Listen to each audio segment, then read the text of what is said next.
Après la Seconde Guerre mondiale, beaucoup des Afro-Américains se sont levés pour dire non à la terreur des guerres meurtrières qui se livrent la Nouvelle-Amérique.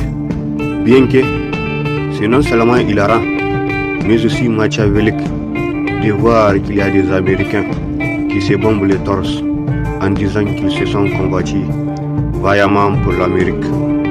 Mais à quel prix? Même si le pays dit de la liberté s'est retiré en 2019 du seul traité qui aurait pu endiguer les répercussions catastrophiques liées aux armements dans le monde.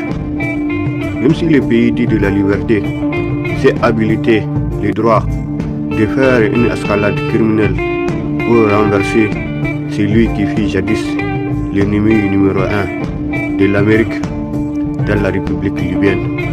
Celui-là même qui a eu le cran de vouloir créer une monnaie unique et continentale pour toute l'Afrique en fournissant 90% du capital nécessaire à ces 10 projets. Une prouesse qui est loin d'être au-delà des plus folles espérances de l'Union africaine. Il s'agit d'un fils d'Afrique qui a osé inventer le projet Mali-Bia pour faire du Mali le grenier d'une nouvelle Afrique, fière et avec une même vision. Et cela malgré ses manquements vis-à-vis du fervent Hissène Habré dans la guerre Toyota.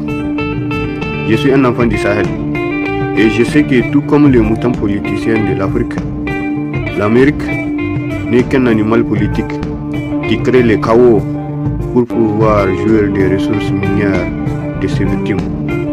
Et selon le professeur agrégé Frank Lanyamsi, je cite, « Si le Mali ne cesse d'être attaqué par des terroristes, c'est sûrement parce que le Mali est cette nation qui a eu le cran de dire non à l'installation du commandement Africom sur son territoire. Après tout, si les Alliés ont vaincu les pays de l'Axe durant la Seconde Guerre mondiale, ce n'est pas pour qu'en cette ère du XXIe siècle, des nations se comportent comme l'Allemagne hitlérienne.